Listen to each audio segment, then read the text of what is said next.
Hari ketiga saya menjadi istri. Ibu mertua saya menumpahkan semangkuk kuah panas ke pangkuan saya. Alasannya, saya menolak menyuapi adik iparnya yang sedang asyik merekam video di sofa. Suami saya tidak menegur ibunya. Ia justru menarik lengan saya, lalu mendorong saya sampai punggung saya membentur lemari pajangan. Mereka pikir mereka baru saja mendidik seorang menantu baru. Mereka pikir yang retak malam itu hanya sebuah cangkir dan harga diri seorang perempuan. Mereka tidak tahu satu hal. Nama saya ada di 3 dokumen yang menahan seluruh perusahaan keluarga mereka tetap bernapas. Dan malam itu juga, saya cukup mengangkat telepon 1 kali. Bukan untuk menangis, untuk memerintahkan agar semuanya dihentikan. Halo, sahabat pendengar, selamat datang kembali di kanal ini. Sebentar lagi kita akan menyaksikan bersama bagaimana sebuah keluarga yang merasa paling berkuasa bisa runtuh, bukan dalam hitungan bulan, melainkan dalam 1 malam. Semua itu terjadi hanya karena mereka salah menilai perempuan yang mereka siram di ruang makan mereka sendiri. Kalau kalian suka kisah tentang keadilan yang datang dengan tenang, bantu kanal ini berkembang dengan menekan tombol suka dan berlangganan. Tulis juga di kolom komentar, dari kota mana kalian mendengarkan cerita ini. Kalau sudah, mari kita lanjutkan. Biar kalian tidak bingung, saya jelaskan dulu dari awal. Nama saya Velora Anindya. Umur saya 32 tahun. Saya bekerja sebagai manajer investasi, khususnya menangani restrukturisasi perusahaan yang sedang goyah. Sudah 9 tahun saya menjalani pekerjaan ini. Tugas saya sederhana. Kalau disingkat, saya membaca perusahaan yang hampir mati, lalu memutuskan apakah ia layak diselamatkan atau dibiarkan tenggelam. Saya bukan perempuan yang mudah dijatuhkan. Tapi selama 3 hari itu, saya sengaja memilih diam. Demi satu kata yang ternyata tidak pernah mereka pahami artinya. Keluarga. Waktu itu, saya baru 3 hari menjadi istri Raga Mahendra. Baru 3 hari. Buku nikah saya bahkan masih tersimpan di dalam map plastik bening. Belum sempat saya pindahkan ke laci. Beberapa helai pakaian saya masih terlipat rapi di dalam koper. Saya belum benar-benar merasa rumah besar di kawasan Kebayoran Baru itu adalah rumah saya. Saya kira itu hanya soal belum terbiasa. Saya kira suasananya memang masih kaku, karena semua orang baru saling mengenal. Ternyata bukan itu. Pernikahan kami sendiri berlangsung sangat cepat. Terlalu cepat kalau saya jujur pada diri sendiri. Dari lamaran sampai akad, jaraknya tidak sampai 2 bulan. Ibu mertua saya, Mariska, yang paling mendorong agar tangganya dimajukan. Katanya, keluarga besar Mahendra tidak suka menggantung urusan. Saya waktu itu berpikir, mungkin itu bentuk restu. Mungkin mereka benar-benar menyukai saya. Saya membiarkan diri percaya karena Raga terlihat lembut dan karena saya lelah, dianggap perempuan yang terlalu sibuk untuk menikah. Yang tidak saya sadari, ada alasan lain di balik ketergesaan itu. Alasan yang baru saya sambungkan potongan-potongannya beberapa hari kemudian, ketika semuanya sudah terlambat bagi mereka. Tapi malam pertama saya di rumah itu, saya belum tahu apa-apa. Saya hanya seorang menantu baru yang mencoba tersenyum sopan pada semua orang. Rumah keluarga Mahendra memang besar, 2 lantai, pagar tinggi. Mobil berjajar di carport. Dari luar, semuanya terlihat seperti keluarga terhormat yang tidak kekurangan apapun. Ibu mertua saya, Mariska, 58 tahun, perempuan yang terbiasa dituruti. Ia berbicara dengan nada orang yang tidak pernah dibantah dan menatap orang lain seperti sedang menilai apakah mereka pantas berada di ruangan yang sama dengannya. Adik ipar saya, Sumira, 27 tahun, tidak bekerja. Hari-harinya habis di depan ponsel, merekam video, memesan barang, dan mengeluh. Sejak hari pertama, ia memanggil saya dengan nada yang membuat saya paham bahwa di kepalanya saya berada beberapa tingkat di bawahnya. Dan suami saya, Raga, 36 tahun. Di luar rumah, ia terlihat tenang dan berwibawa. Di dalam rumah, di depan ibunya, ia berubah menjadi anak kecil yang tidak berani mengangkat suara. Saya baru mengerti hal itu belakangan, dan saya membayarnya dengan mahal. 3 hari, hanya butuh 3 hari bagi rumah itu untuk menunjukkan kepada saya cara mereka sebenarnya memandang saya. Hari pertama, Semuanya masih dibungkus basa-basi. Sore itu, saya mencoba membantu di dapur. Saya belum tahu di mana letak apapun. Saya bertanya baik-baik. Di mana panci yang biasa dipakai? Mariska menjawab tanpa menoleh. Menantu yang baik itu tahu sendiri. Tidak usah banyak bertanya. Saya diam. Saya pikir mungkin memang begitu caranya. Saya belajar sendiri. Saya membereskan sendiri. Malamnya, saat makan, Sumira mendorong piringnya ke tengah meja tanpa berkata apapun. Ia hanya menatap saya, lalu menatap piring itu. Seolah saya sudah seharusnya mengerti bahwa tugas saya adalah menambahkan nasi ke piring orang lain. Saya berpura-pura tidak paham. Saya melanjutkan makan. Mariska memperhatikan. Ia tidak berkata apa-apa malam itu. Tapi saya melihat matanya. Ia sedang menghitung. Ia sedang menandai saya. Perempuan seperti dia selalu menandai orang yang tidak langsung menunduk. Malam itu, di kamar, saya duduk di tepi ranjang cukup lama. Raga sudah tidur. Punggungnya membelakangi saya. Saya menatap koper saya yang belum sempat dibongkar. Dan untuk pertama kalinya, saya merasakan sesuatu yang dingin di dada. Bukan takut, lebih seperti firasat. Sesuatu di rumah ini tidak sedang menyambut saya. Sesuatu di rumah ini sedang mengukur. Sampai di mana saya bisa ditekan. Yang mereka tidak tahu. Saya sudah terbiasa mengukur balik. Hari kedua, topeng itu mulai turun. Pagi-pagi, Mariska masuk ke kamar tanpa mengetuk. Ia membuka lemari saya, memeriksa pakaian saya satu persatu, lalu berkata bahwa saya berpakaian terlalu mahal untuk seorang menantu. Di keluarga ini, katanya, yang boleh terlihat mewah cuma satu orang. Kamu tahu siapa? Saya menutup lemari itu pelan. Saya tidak menjawab. Siangnya, ia memanggil saya ke dapur dan menunjukkan sebuah stoples beras. Ia sudah membuat garis dengan spidol di permukaan stoples itu. Saya tandai, katanya.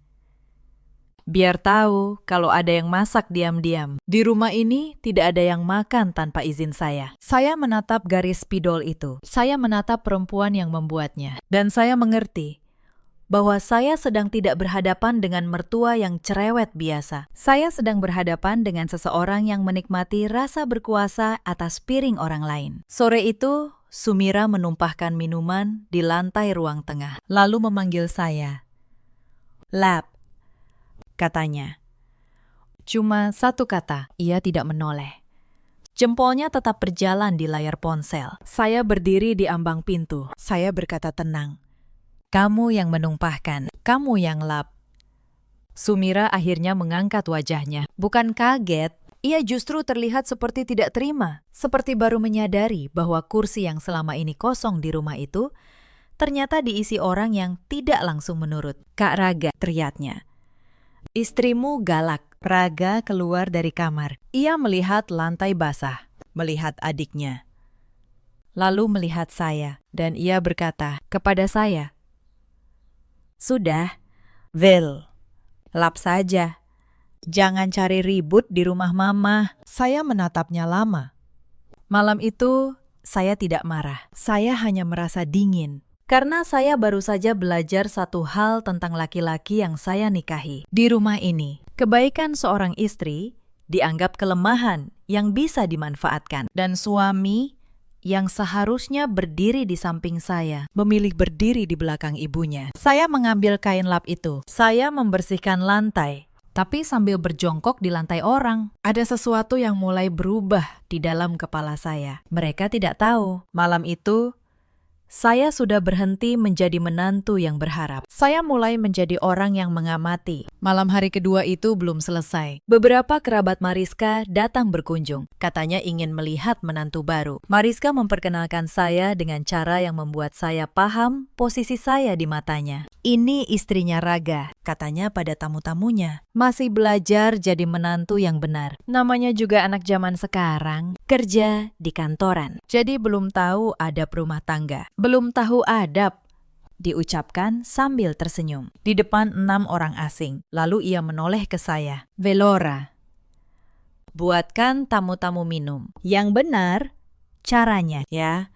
Jangan memalukan keluarga. 6 gelas. Saya membuatnya, bukan karena saya takut, tapi karena saya sedang menghitung. Saya menghitung berapa kali dalam satu malam seorang perempuan bisa dikecilkan di rumah yang katanya menyambutnya sebagai keluarga. Ketika saya membawa nampan berisi 6 gelas itu, salah satu tamu, seorang perempuan seumuran Mariska, memandang saya dari atas ke bawah. Cantik, katanya pada Mariska, seolah saya tidak ada di ruangan itu. Tapi matanya keras. Menantu yang matanya keras susah diatur. Loh, Mariska tertawa. Makanya sedang saya latih. Saya menaruh nampan itu di meja, pelan, tanpa satu tetes pun tumpah. Lalu saya berdiri tegak, menatap perempuan yang tadi bicara, dan berkata dengan sopan, "Ibu benar.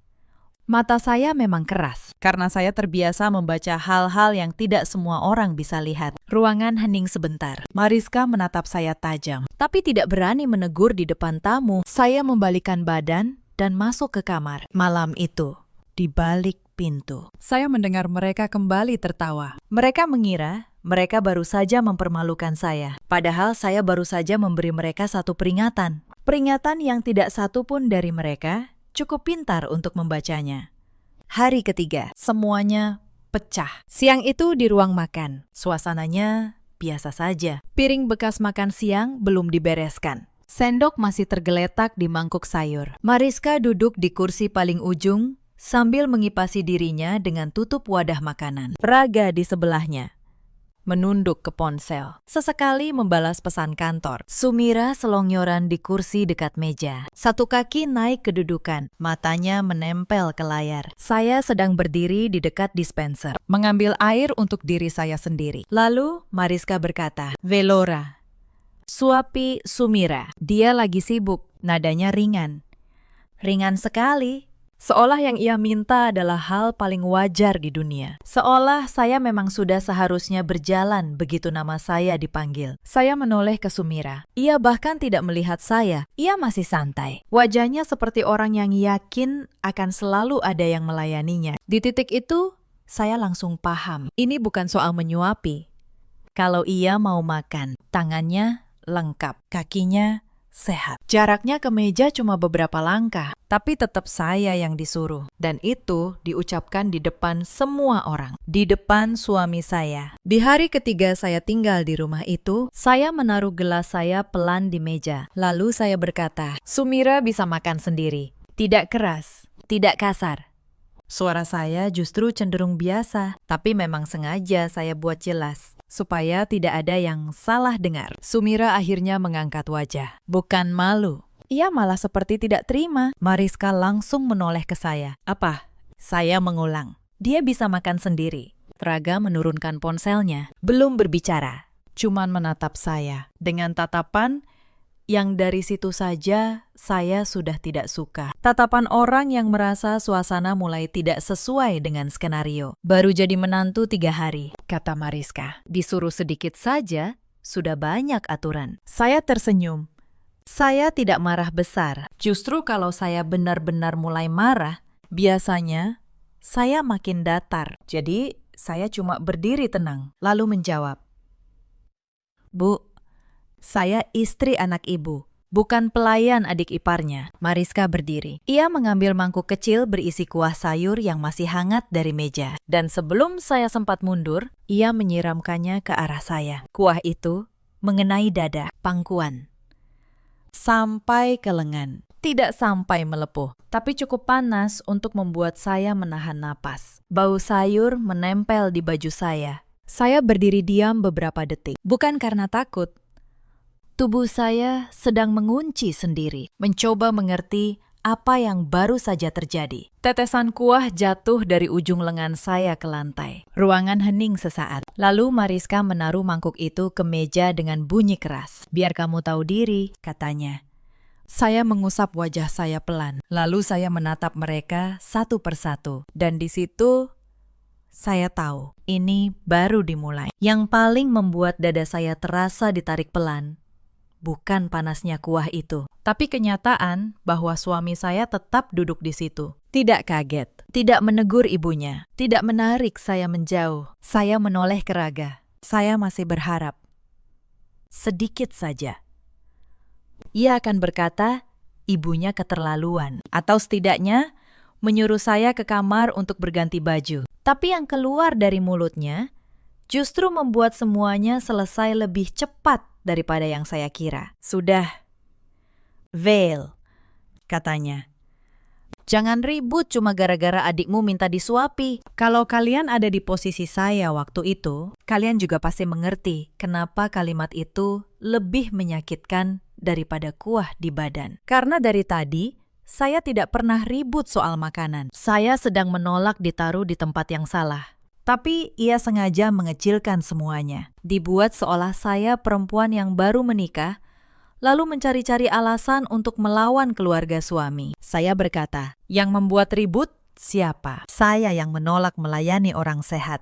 Atau ibu kamu yang menyiram saya? Baru selesai saya berkata begitu. Raga berdiri cepat ke arah saya. Wajahnya berubah. Tidak memerah, dingin. Dingin seperti orang yang merasa wibawanya disentuh. Mulai sekarang, katanya. Kalau mama bicara, dengarkan. Jangan merasa paling benar. Saya tertawa kecil. Saya tidak menangis. Saya cuma menatapnya. Lalu berkata pelan, kalau dari hari ketiga saja kamu sudah membiarkan ini, saya harus mengerti. Apa? Kak Raga. Celetuk Sumira dari kursinya. Dari tadi memang dia sombong. Lucu. Ya, perempuan yang tidak mau jadi pelayan langsung disebut sombong. Mariska semakin mendekat. Tangannya menunjuk ke lantai. Ke arah rice cooker, ke arah kursi.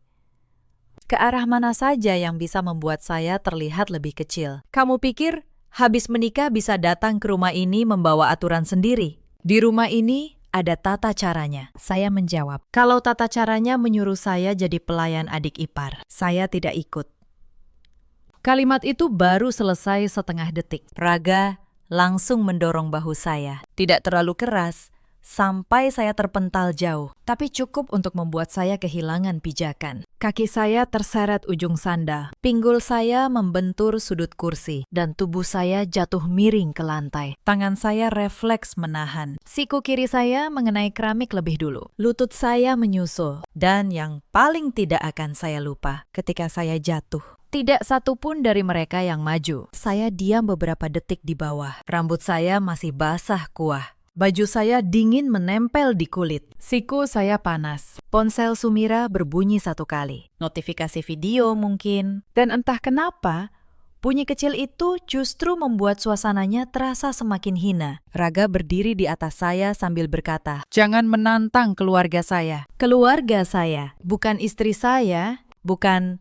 Mari kita selesaikan baik-baik. Mariska malah meninggikan suaranya. Baru 3 hari sudah berani melawan. Kalau sekarang... tidak diajari, nanti kepalamu naik. Saya mengangkat wajah pelan. Air masih menetes dari ujung rambut ke lantai. Dan di situ, saya tidak merasa sedih. Yang muncul justru terang. Karena selama 3 hari ini, saya masih mencari alasan untuk memaafkan. Masih menyalahkan diri sendiri. Mengira saya yang terlalu sensitif. Tapi... kuah di badan dan siku yang membentur lantai itu menghapus semua keraguan. Sekarang semuanya jelas. Mereka tidak sedang menguji saya. Mereka sedang menunjukkan wajah asli mereka. Dan mereka melakukannya di hari ketiga. Ketika mereka pikir, saya belum punya kekuatan apapun. Yang mereka tidak tahu. Di dalam map plastik bening, yang belum sempat saya pindahkan ke laci itu. Bukan cuma buku nikah yang tersimpan. Ada beberapa dokumen lain. Dokumen yang jauh lebih berat daripada sebuah surat pernikahan 3 hari. Saya bangkit sendiri dari lantai. Tidak ada yang membantu. Dan saya memang tidak menunggu bantuan. Saya menepuk keramik dari lutut saya. Saya menyingkirkan rambut basah dari pipi. Lalu, saya berdiri tegak dan menatap mereka bertiga satu persatu. Kalian mau tahu kenapa saya tenang? Kata saya. Tidak ada yang menjawab. Karena... orang yang benar-benar marah, saya melanjutkan. Tidak berteriak. Dia menghitung. Mariska mengernyit. Ia tidak mengerti. Sumira sudah menaruh ponselnya, tapi bukan untuk menolong. Hanya karena akhirnya ia merasa ada sesuatu yang tidak beres. Raga berdiri kaku. Saya tidak menjelaskan apa-apa lagi. Saya berjalan melewati mereka, menuju kamar. Saya tahu, kalimat yang tadi keluar begitu saja itu benar. Mereka masih berpikir yang rusak cuma suasana rumah. Cuma ego, cuma status pengantin baru. Mereka belum mengerti ada hal lain yang jauh lebih besar. Dan saya sudah tidak tertarik memberi mereka bocoran sambil berdiri basah di lorong rumah orang yang baru saja menyiram wajah saya. Mariska sempat memegang lengan saya. Saya melepaskannya. "Jangan sentuh saya lagi," kata saya. Ia langsung menarik tangannya. Mungkin karena nada suara saya berbeda. Dari tadi saya tidak berteriak, tidak menangis. Dan biasanya, orang seperti mereka lebih bingung menghadapi orang yang marahnya dingin. Di dalam kamar, saya mengganti baju. Saya mengeluarkan map plastik bening dari dalam koper. Saya duduk di tepi ranjang. Dan saya membukanya. Buku nikah ada di lapisan paling atas. Di bawahnya, ada 3 berkas yang saya bawa dari kantor beberapa minggu lalu, yang belum sempat saya kembalikan ke brankas. Dan saya tersenyum tipis. Karena hidup kadang punya cara yang aneh untuk menyusun kebetulan. Kalian mungkin bertanya, kenapa berkas kantor ada di koper seorang menantu baru? saya akan jelaskan. Tapi untuk itu, saya harus mundur beberapa bulan. Ke hari ketika seorang klien datang ke kantor saya membawa sebuah perusahaan yang hampir mati. Nama perusahaan itu, Mahendra Group. Ya, nama keluarga suami saya. Waktu itu, saya belum tahu apa-apa soal Raga. Saya belum mengenalnya. Yang saya tahu hanya angka. Sebuah perusahaan properti dan distribusi milik keluarga Mahendra sedang berada di ujung jurang. Utang mereka menumpuk. Beberapa vendor sudah menahan pengiriman. Bank sudah menolak perpanjangan. Mereka datang ke firma tempat saya bekerja untuk memohon restrukturisasi. Dan yang ditugaskan menangani berkas mereka. Kebetulan adalah saya. Saya membaca perusahaan itu selama berhari-hari. Saya tahu isi rekening mereka. Saya tahu utang mana yang mereka sembunyikan. Saya tahu bahwa satu-satunya alasan mereka belum resmi bangkrut adalah karena firma saya, atas rekomendasi saya, setuju menopang mereka sementara dengan jaminan pribadi dan penjadwalan ulang utang. Dengan kata lain, keluarga yang menyiram wajah saya hari itu, keluarga yang menyuruh saya menyuapi adik ipar seperti pembantu, adalah keluarga yang seluruh napas usahanya sedang bergantung pada tanda tangan saya. Mereka tidak tahu itu. Sampai hari ketiga pernikahan, mereka benar-benar tidak tahu. Dan pertemuan saya dengan Raga setelah itu bukan kebetulan yang manis seperti yang saya kira dulu. Beberapa minggu setelah berkas Mahendra Group masuk ke meja saya, Raga menghubungi saya. Katanya ia ingin membahas proses restrukturisasi secara pribadi di luar kantor. Saya kira itu wajar. Banyak klien gugup ingin bicara empat mata. Kami bertemu di sebuah kafe. Ia sopan, tenang, dan tampak jauh lebih dewasa daripada laki-laki lain yang biasa datang memelas minta uang mereka diselamatkan. Pertemuan itu berlanjut. Ia mulai mengajak saya makan malam. Ia bercerita tentang keluarganya, tentang tekanan menjadi anak lelaki yang harus menyelamatkan usaha turun-temurun. Ia terlihat seperti korban dari sebuah keluarga yang keras. Dan saya, yang selama bertahun-tahun terlalu sibuk sampai lupa punya hidup sendiri, membiarkan diri saya jatuh. Ketika ia melamar, saya bahagia. Untuk pertama kalinya dalam waktu yang lama, saya merasa ada orang yang memilih saya. Velora. Bukan angka di rekening saya. Betapa naifnya.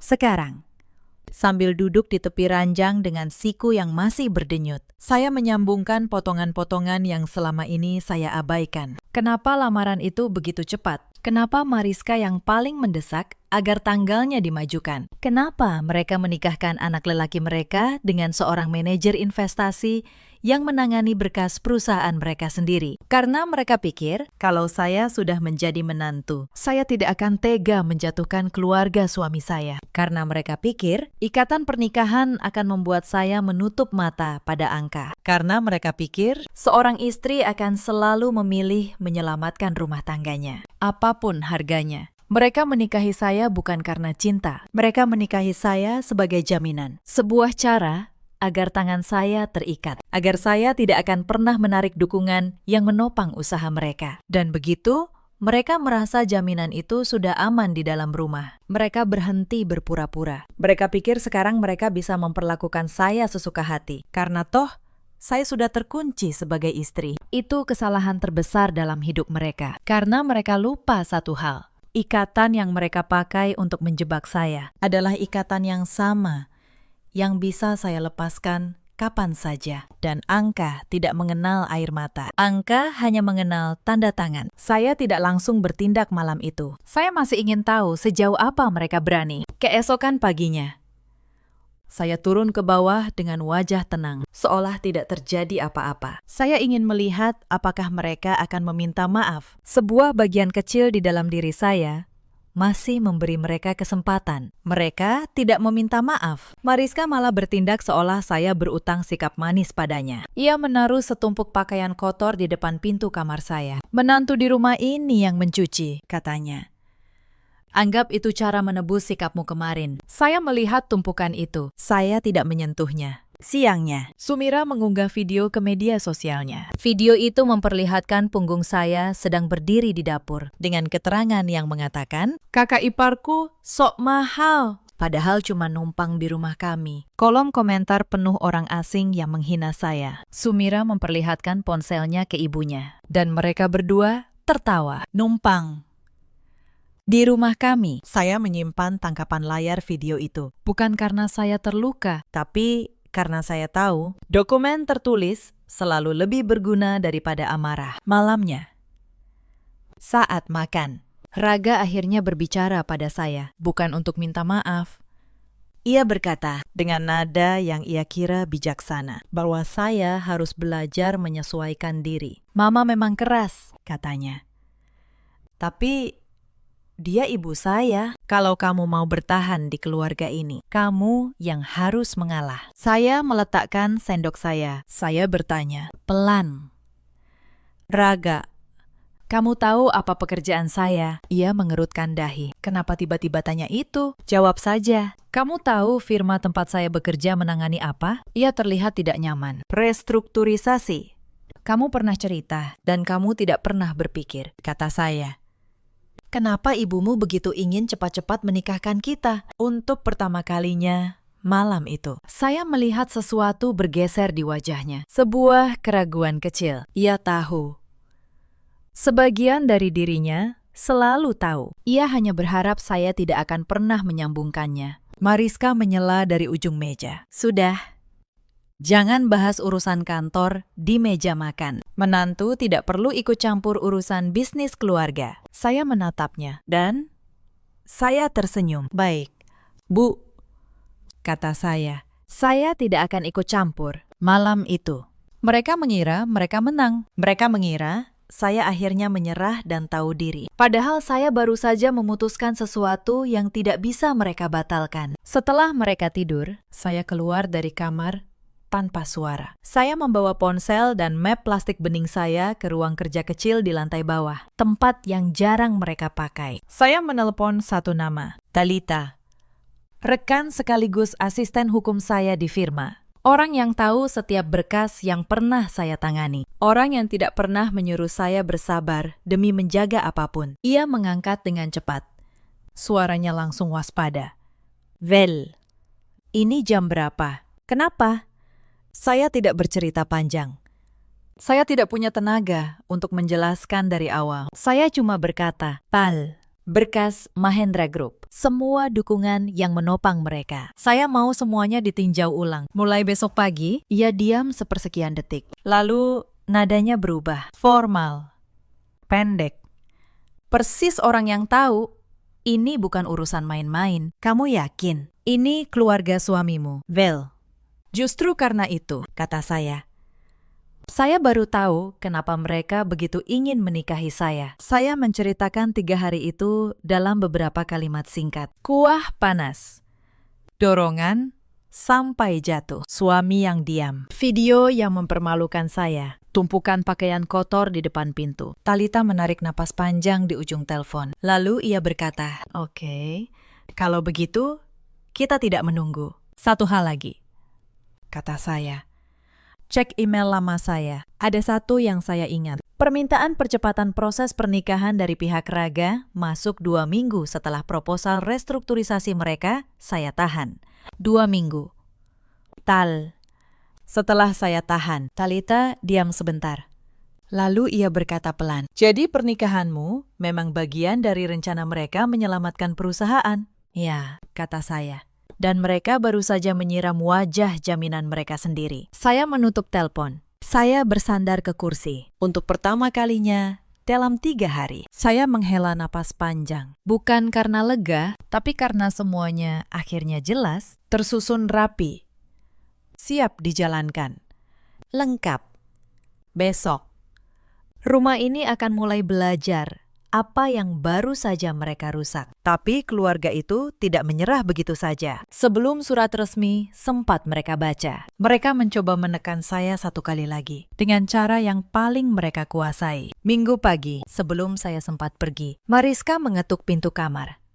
Kali ini, ia mengetuk. Itu saja sudah cukup memberitahu saya bahwa ada sesuatu yang berubah. Ia masuk membawa nampan. Di atasnya, secangkir teh. "Ibu buatkan," katanya. Memaksakan senyum. "Kita bicara baik-baik, ya.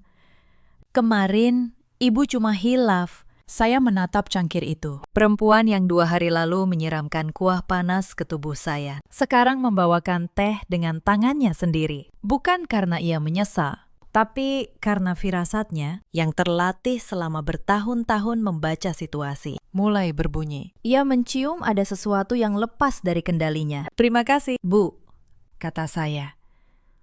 Saya tidak menyentuh teh itu, tapi teh tidak menghapus memar di siku saya. Wajahnya langsung mengeras. Topeng ramah itu retak dalam sekejap. "Kamu ini menantu macam apa?" desisnya.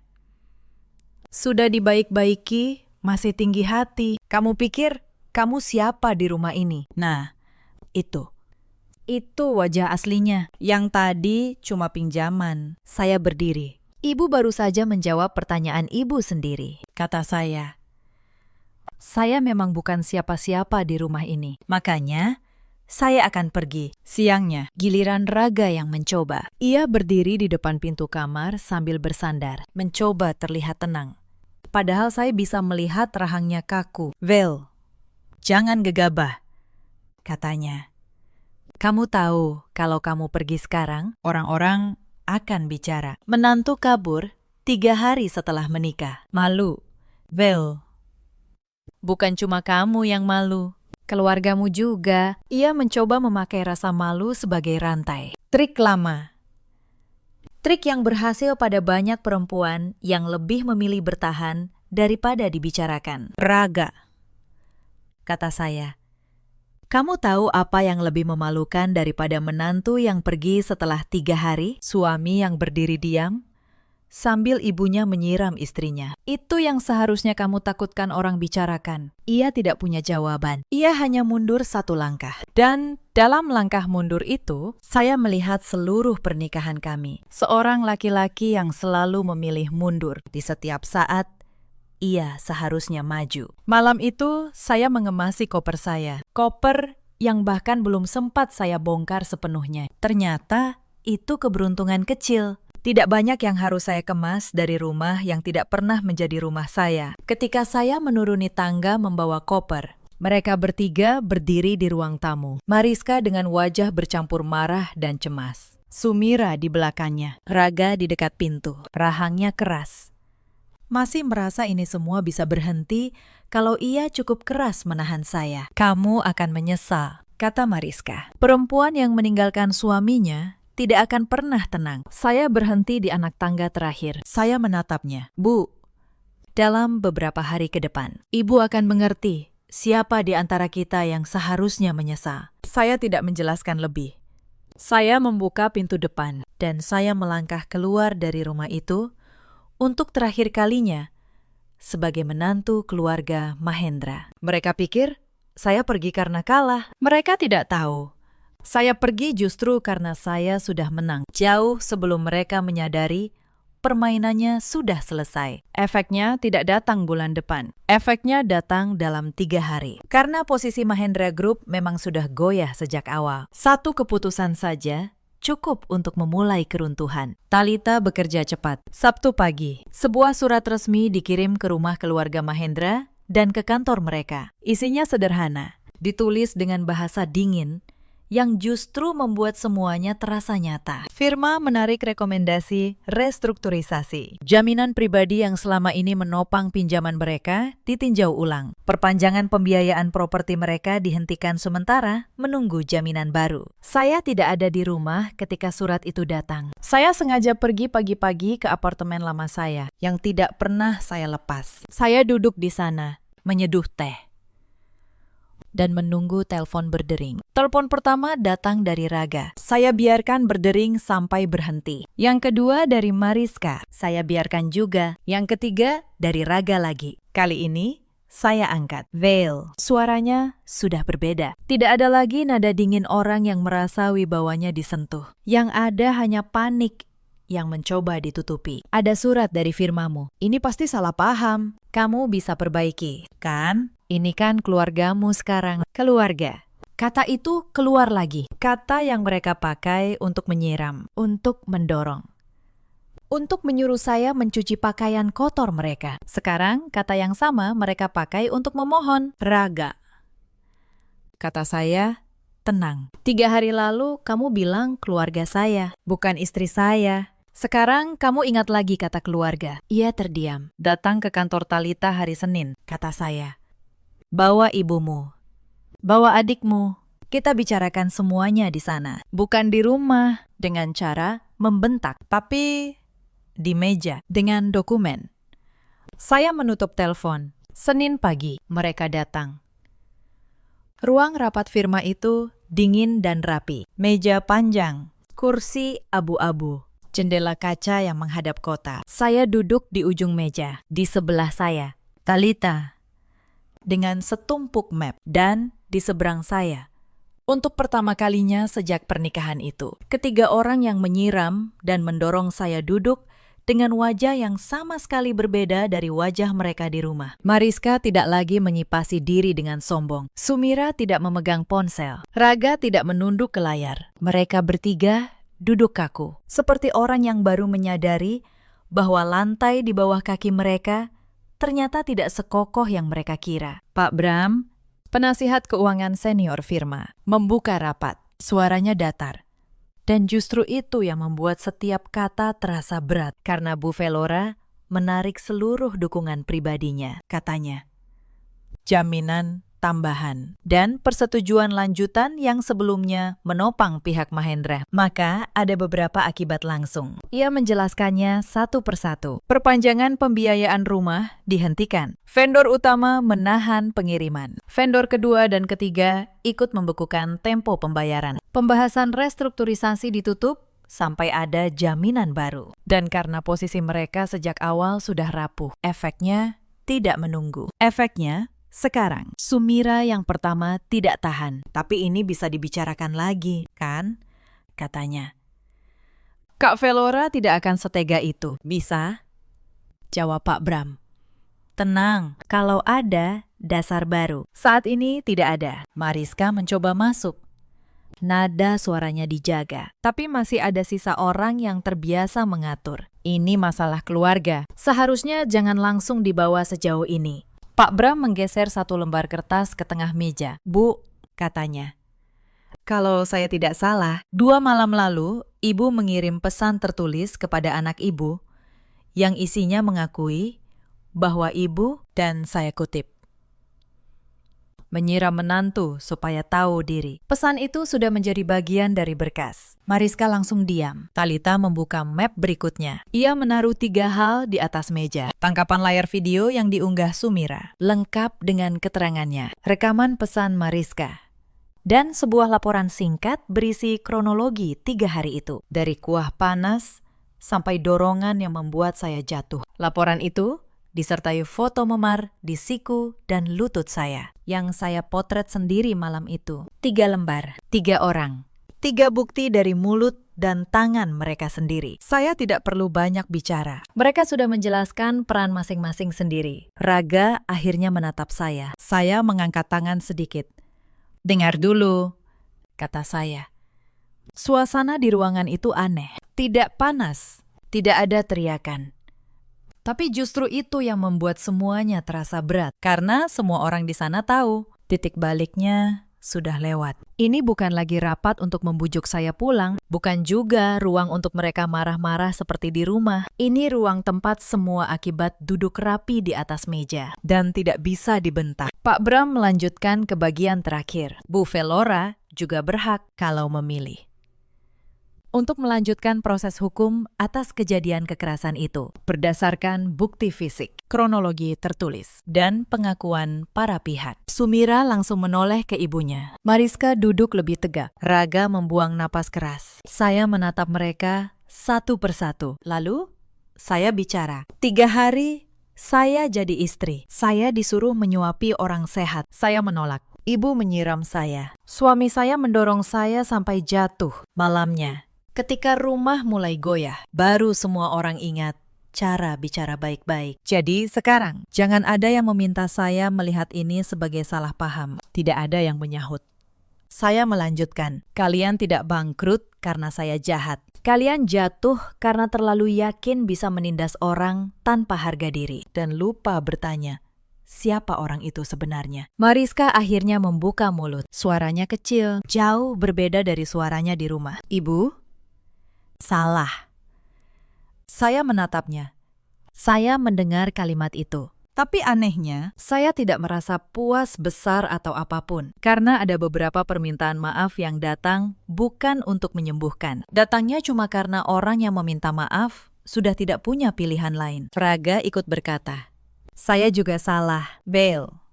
Saya mengangguk sekali. Iya, ia menunggu saya berbicara lebih banyak. Mungkin menunggu kalimat yang memberi jalan. Tapi saya memang tidak punya lagi. Saya minta maaf, katanya lagi.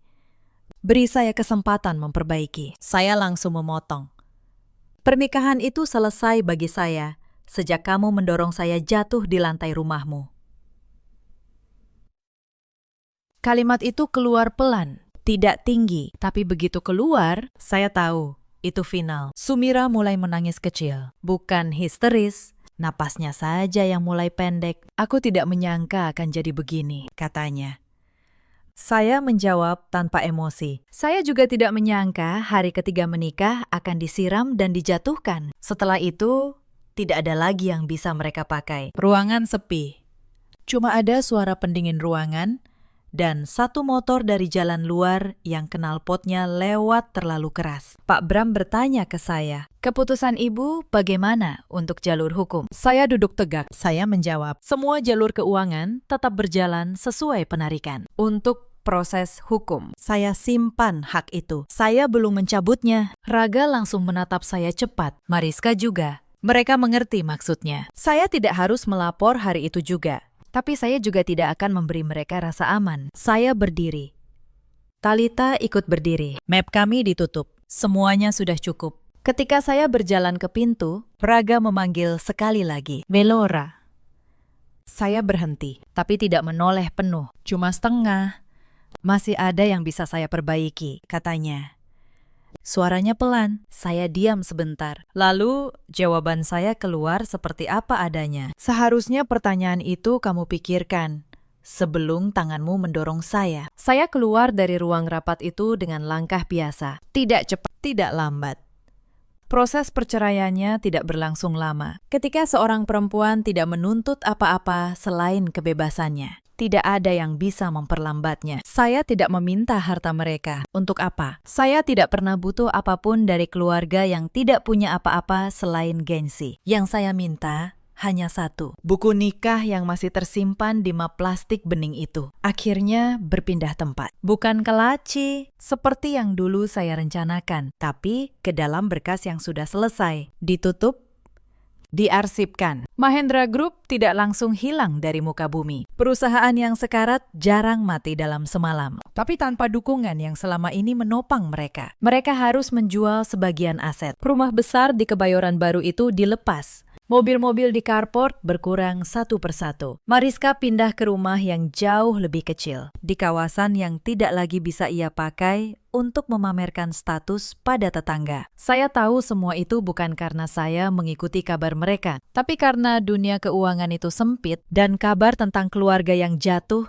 selalu berjalan lebih cepat daripada yang mereka kira. Saya tidak merayakannya. Saya tidak pernah menganggap keruntuhan mereka sebagai kemenangan saya. Karena yang menjatuhkan mereka bukan saya. Yang menjatuhkan mereka adalah keyakinan bahwa mereka bisa menindas seseorang tanpa akibat. Saya cuma berhenti menahan akibat yang selama ini saya tunda. Ada perbedaan besar antara membalas dendam dan berhenti menyelamatkan orang yang menyakiti kita. Saya tidak menghancurkan mereka.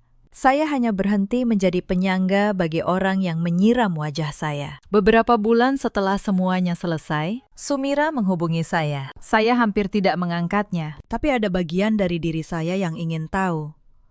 Apa yang tersisa dari perempuan yang dulu memanggil saya untuk mengelap tumpahannya? Suaranya sudah tidak sama. "Kak," katanya. "Mama sakit, kami kesulitan." "Kakak kan orang baik, Kakak masih punya banyak. tolong kami sedikit saja." Dulu saya mungkin akan tergerak. Tapi saya sudah belajar sesuatu. Belas kasihan yang diberikan pada orang yang belum pernah menyesali perbuatannya. Bukan kebaikan. Itu hanya cara memberi mereka izin untuk mengulanginya. Saya bertanya. "Sumira, selama 3 hari saya di rumah kalian. Pernahkah kamu berpikir saya juga manusia?" Ia tidak menjawab. "Saya akan bantu urusan pengobatan ibumu," kata saya akhirnya. "Bukan karena kalian pantas, tapi karena saya tidak mau menjadi orang seperti kalian yang membiarkan seseorang jatuh dan tidak peduli. Saya akan bantu lewat rumah sakit langsung, bukan lewat tangan kalian. Dan setelah itu, jangan pernah menghubungi saya lagi." Saya menepati keduanya. Saya membayar sebagian biaya pengobatan Mariska langsung ke rumah sakit. Lalu, saya memblokir nomor itu. Ada yang mungkin bertanya, kenapa saya masih menolong perempuan yang menyiram saya? Saya akan jawab jujur. Bukan karena ia berhak, tapi karena saya menolak membiarkan 3 hari itu mengubah saya menjadi orang yang sedingin mereka. Menjaga harga diri bukan berarti kehilangan kemanusiaan. Justru di situ bedanya saya dengan mereka. Sekarang, kalau saya menoleh ke belakang, saya sadar satu hal. Banyak orang terlalu fokus pada simbol, buku nikah, status, omongan tetangga, rasa malu kalau pulang terlalu cepat dari rumah suami. Kita diajari bahwa perempuan yang bertahan adalah perempuan yang kuat, dan perempuan yang pergi adalah perempuan yang gagal. Padahal yang jauh lebih berbahaya, justru ketika kita bertahan di tempat yang sejak awal sudah menunjukkan cara mereka memandang kita. Kita mengira kita sedang menjaga rumah tangga, padahal kita sedang mengizinkan diri sendiri diperlakukan seperti barang. Hari ketiga pernikahan itu memang dingin, memalukan, menyakitkan. Tapi sekarang, saya melihatnya dengan jelas. Itu juga hari yang menyelamatkan saya paling cepat. Karena kalau mereka menunggu lebih lama untuk menunjukkan wajah asli mereka, mungkin saya sudah terlalu terikat untuk bisa pergi. Cerita ini mengajarkan satu hal yang ingin saya titipkan pada kalian yang mendengarkan sampai di sini. Kesabaran itu baik, tapi kesabaran yang dipakai untuk membiarkan diri sendiri dihina bukan lagi kesabaran. Itu namanya menyerah pelan-pelan. Dan harga diri bukan soal menang atas orang lain. Harga diri adalah soal tidak kehilangan diri sendiri. Bahkan ketika seluruh dunia menyuruh kita menunduk. Di luar sana, ada banyak perempuan yang sedang berada di posisi saya dulu. Diminta mengalah terus-menerus atas nama keluarga. Disuruh bersabar oleh orang-orang yang tidak pernah merasakan air di wajah mereka sendiri. Kalau kalian salah satunya, saya ingin kalian tahu. Kalian tidak durhaka karena membela diri. Yang salah bukan kalian. Yang salah adalah orang yang memakai kata keluarga sebagai alat untuk menindas. Ada juga banyak laki-laki seperti Raga di luar sana. Bukan yang memukul dengan tangan setiap hari, tapi yang diam ketika seharusnya berdiri. Yang memilih ibunya bukan karena benar, tapi karena takut. Dan diamnya seorang suami Kadang lebih menyakitkan daripada teriakan. Ada pula para ibu seperti Mariska Yang begitu takut kehilangan kendali atas anak lelakinya, sampai ia rela menghancurkan perempuan manapun yang masuk ke rumahnya. Ketakutan itu manusiawi. Tapi ketakutan tidak pernah menjadi alasan yang sah untuk menyiram wajah orang lain. Dalam hidup, Kita selalu punya pilihan. Kita bisa memilih bertahan di tempat yang membuat kita kecil, atau memilih pergi dan membangun kembali diri kita dari awal. keduanya berat. Tapi hanya satu yang mengembalikan kita pada diri sendiri. Kalau kalian punya kisah seperti ini, Ceritakan di kolom komentar. Kalian tidak sendirian. dan kalau cerita ini menyentuh sesuatu di dalam diri kalian, Bagikan pada seseorang yang mungkin sedang diam-diam bertahan di tempat yang salah. karena pada akhirnya Ketika saya melangkah keluar dari ruang rapat itu, dunia di luar tetap berjalan seperti biasa. orang lalu lalang dengan urusan masing-masing. Dan justru itu yang membuat saya semakin yakin hidup saya tidak berhenti di hari ketiga pernikahan itu. Yang jatuh bukan saya. Yang jatuh adalah rumah orang-orang yang terlalu yakin bisa menyiram, mendorong, lalu tetap hidup nyaman seperti biasa. Terima kasih sudah menemani sampai akhir. Malam itu, suami saya berdiri di depan seluruh keluarga besar dan berkata, "Maya hanya menumpang di rumah ini. Saya memeluk bayi saya yang baru berusia 1 tahun. Sementara, ibu mertua tersenyum puas di kursi paling depan. Mereka pikir saya tidak punya apa-apa. Mereka tidak tahu di tas bayi yang saya gendong tersimpan map coklat yang akan menjatuhkan mereka semua. Halo, sahabat.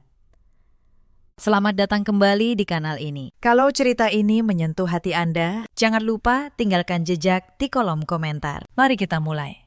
Nama saya Maya Anjani, 32 tahun. Saya bekerja sebagai notaris di sebuah kantor di kawasan BSD City. Sudah 7 tahun saya menekuni profesi ini. Saya tahu betul satu hal yang sering dilupakan orang di dunia ini. Yang menang bukan yang paling keras berteriak, melainkan yang memegang surat yang sah. Saya menikah dengan Reza 6 tahun lalu. Waktu itu dia lelaki yang lembut. Dia menggenggam tangan saya di depan penghulu dan berjanji akan menjaga saya seumur hidup. Saya percaya, saya menyerahkan seluruh hati saya pada janji itu. Tahun-tahun pertama pernikahan kami sederhana. Tetapi hangat. Kami menabung bersama. Kami menahan diri membeli barang-barang mahal. Karena kami punya satu mimpi besar, membangun rumah sendiri. Setiap malam sebelum tidur, Reza akan menggambar denah rumah impian kami di buku catatan kecil.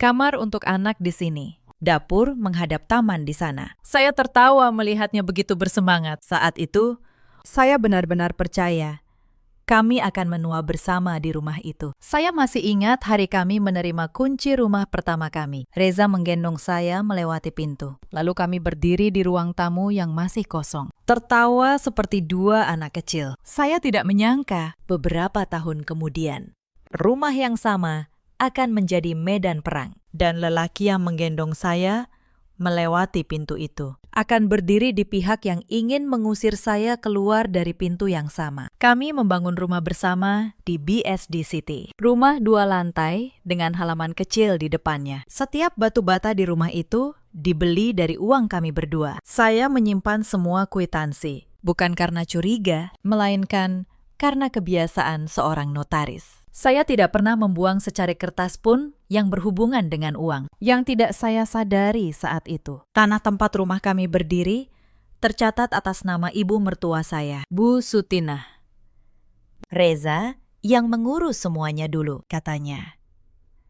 Biar lebih mudah, biar ibu tenang.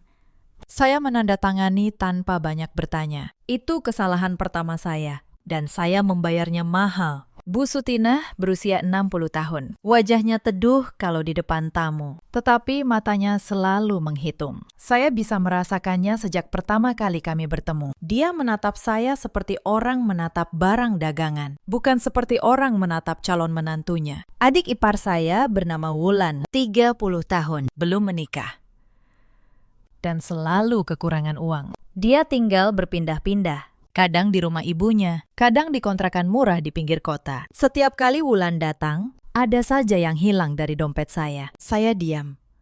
Saya pikir demi keutuhan keluarga, lebih baik mengalah. Lalu ada Reza, suami saya. Di awal pernikahan, dia tameng saya. Di akhir, dia menjadi pisau yang ditusukkan ibunya ke punggung saya. Tetapi semua itu butuh waktu untuk terungkap. Dan saat itu tiba, saya sudah siap. Setahun lalu, saya melahirkan anak pertama kami, Bilal. Bayi laki-laki yang sehat dan kuat. Saya mengira kelahiran cucu pertama akan melunakkan hati Bu Sutinah. Saya salah lagi. Justru sejak Bilal lahir, semua mulai berubah. Dan perubahan itu datang seperti retakan kecil di kaca yang pelan-pelan menjalar sampai seluruh kaca itu pecah. 2 bulan setelah Bilal lahir, Bu Sutinah datang ke rumah kami di BSD. Dia membawa koper besar, katanya. Dia ingin membantu merawat cucunya. Saya menyambutnya dengan senyum. Saya pikir mungkin selama ini saya yang terlalu cepat menilai. Mungkin di usia senjanya hatinya melembut. Minggu pertama berjalan biasa. Bu Sutinah menggendong Bilal, menyuapinya bubur, menidurkannya. Reza tampak senang. Rumah terasa ramai. Saya mulai percaya bahwa keluarga ini bisa utuh. Tetapi pada minggu kedua, ada yang ganjil. Suatu sore, saya pulang dari kantor dan mendapati pintu ruang kerja saya terkunci. Ruang itu tempat saya menyimpan semua dokumen penting. Akta, sertifikat, kwitansi, arsip kantor. Saya bertanya pada Mbak Asih, pembantu kami. Siapa yang mengunci pintu itu? Mbak Asih menunduk. Suaranya pelan. Ibu mertua, Bu. Katanya biar rapi, biar Bilal tidak masuk dan main-main di sana. Saya mengangguk.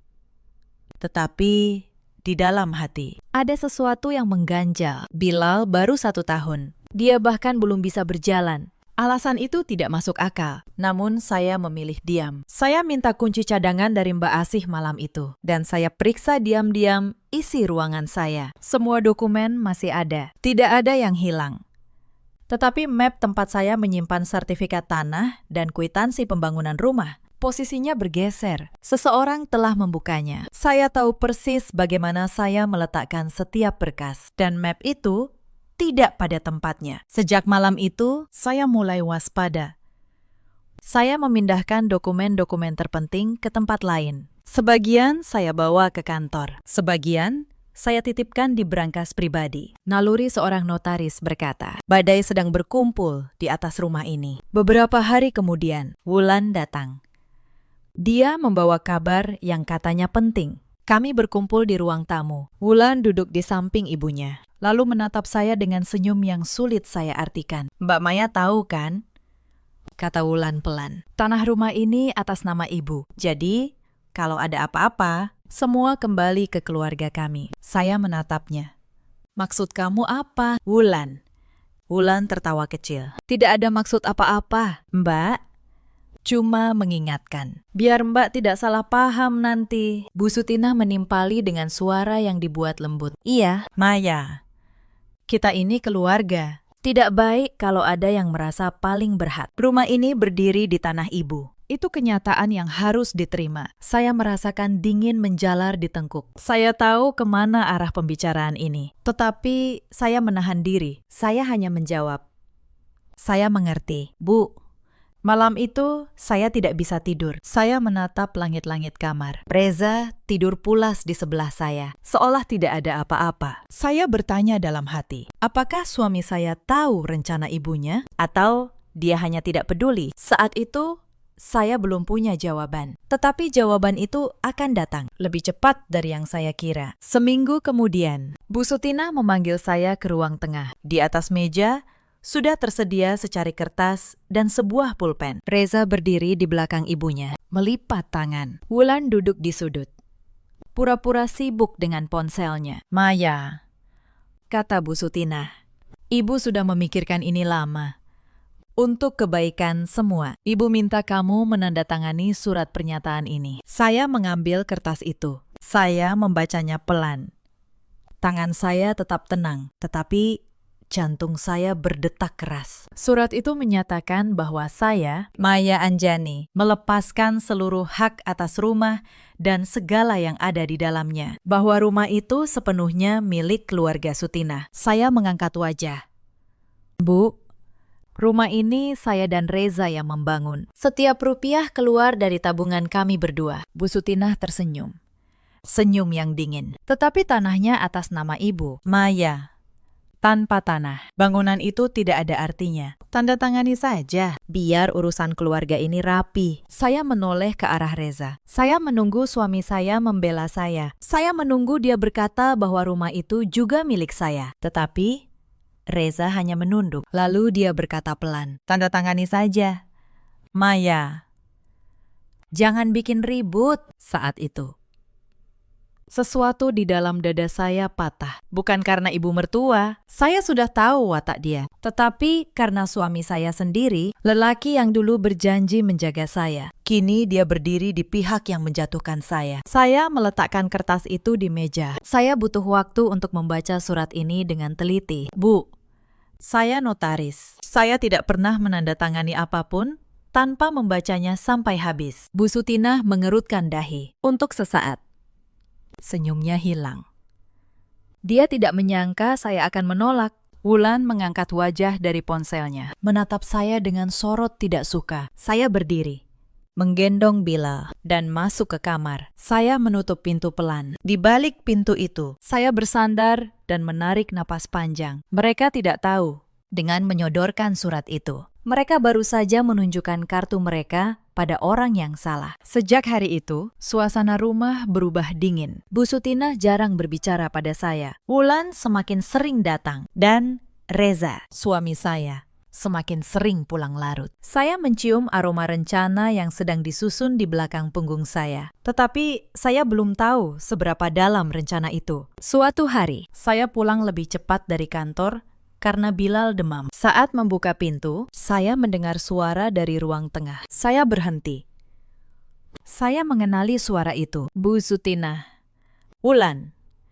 Dan seorang lelaki asing. Saya menyintip dari balik tirai. Lelaki itu memakai map dan membawa berkas. Dia berbicara tentang proses balik nama, tentang akta jual beli, tentang sertifikat. Saya menahan napas. Mereka sedang mengurus pengalihan tanah tanpa sepengetahuan saya, dan yang membuat darah saya dingin. Mereka menyebut satu nama sebagai penerima, Wulan.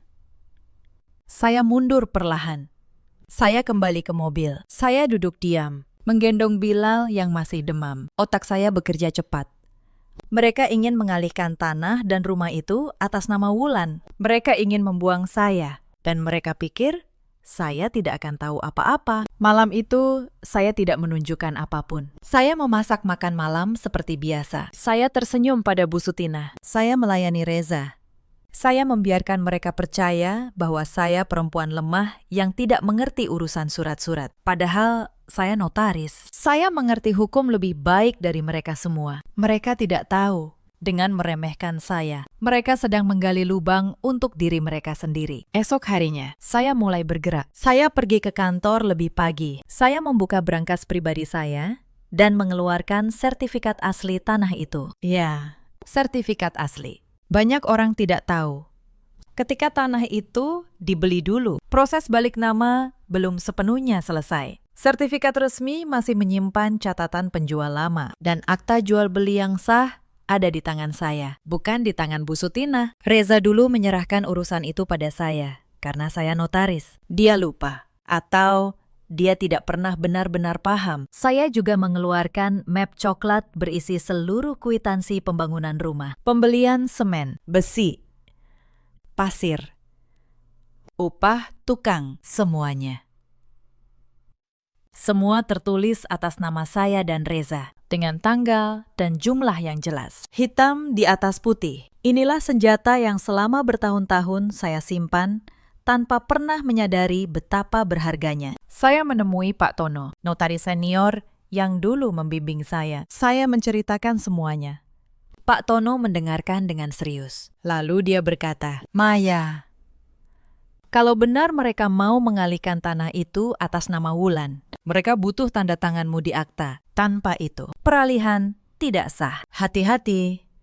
Orang yang nekat biasanya akan mencari jalan pintas. Kata-kata Pak Tono terngiang di kepala saya sepanjang perjalanan pulang. Jalan pintas. Apa yang akan mereka lakukan kalau saya menolak menandatangani? Jawabannya datang lebih cepat dari dugaan saya. 3 hari kemudian, saat Bu Sutinah dan Wulan sedang keluar, saya menyelinap ke ruang kerja yang dulu mereka kunci. Mbak Asi memberi saya kunci cadangan. Di dalam laci meja, tersembunyi di bawah tumpukan kain, saya menemukan sebuah map. Saya membukanya, dan apa yang saya lihat membuat tangan saya bergetar. Di dalam map itu, ada draft akta jual beli. Akta yang mengalihkan tanah dan rumah kami atas nama Wulan. Dan di bagian bawah, di kolom yang seharusnya kosong, menunggu tanda tangan saya. Sudah ada coretan, sebuah tanda tangan. Tanda tangan yang dibuat menyerupai tanda tangan saya. Tetapi saya tahu, itu bukan tanda tangan saya. Saya berdiri terpaku. Mereka memalsukan tanda tangan saya. Mereka sudah memutuskan untuk merampas rumah ini dengan cara apapun. Bahkan dengan kejahatan. Saya memotret semua halaman map itu dengan ponsel saya. Lalu, saya mengembalikannya persis seperti semula. Saya keluar dari ruangan, mengunci pintu, dan menyerahkan kunci kembali pada Mbak Asih. Di kamar, saya duduk diam untuk waktu yang lama. Hati saya panas, tetapi kepala saya dingin. Saya tahu, marah tidak akan menyelamatkan saya. Yang menyelamatkan saya adalah bukti. Dan kini, bukti itu ada di tangan saya. Saya mulai menyusun rencana. Saya tidak akan menggertak. Saya tidak akan mengancam. Saya akan diam, mengumpulkan semua, dan menunggu saat yang tepat. Pak Tono pernah berkata, kebenaran yang hanya disimpan di satu tangan, mudah dihancurkan.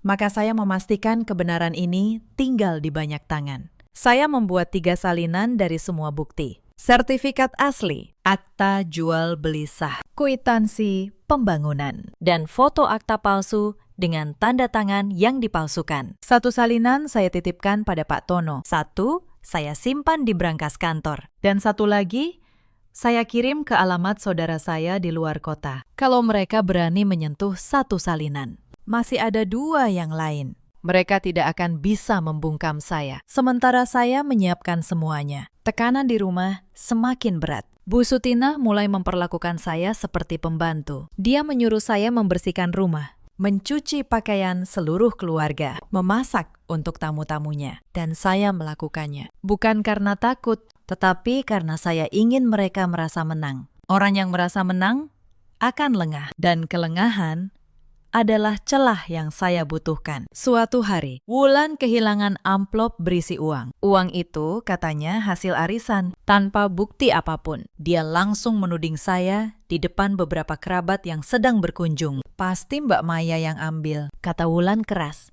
Siapa lagi? Dia kan yang paling sering pegang dompet di rumah ini. Saya menatap Wulan dengan tenang. Saya tidak mengambil apapun. Wulan, dan saya minta kamu hati-hati menuduh tanpa bukti. Bu Sutinah ikut menimpali. Sudah jelas. Maya, sejak kamu masuk ke keluarga ini, banyak yang hilang. Kamu memang tidak bisa dipercaya. Para kerabat menatap saya dengan curiga. Saya merasakan panas di wajah saya. Difitnah di depan banyak orang adalah penghinaan yang menusuk. Tetapi saya menelan semuanya. Saya hanya berkata, suatu hari nanti, kebenaran akan datang sendiri. Dan saat itu, saya harap kalian semua ada di sini. Mereka pikir itu gertakan kosong. Mereka tertawa. Tetapi saya bersungguh-sungguh. Hari itu sudah dekat. Lebih dekat dari yang mereka bayangkan. Beberapa hari setelah fitnah amplop itu, saya memutuskan memastikan satu hal secara hukum. Saya mengambil cuti setengah hari dan pergi ke kantor pertanahan. Saya ingin tahu persis status tanah itu di mata negara. Sebagai notaris, saya tahu cara memeriksanya tanpa menimbulkan kecurigaan. Yang saya temukan justru memperkuat posisi saya. Pencatatan tanah itu memang tertulis atas nama Bu Sutinah, tetapi proses peralihannya dulu tidak pernah benar-benar tuntas.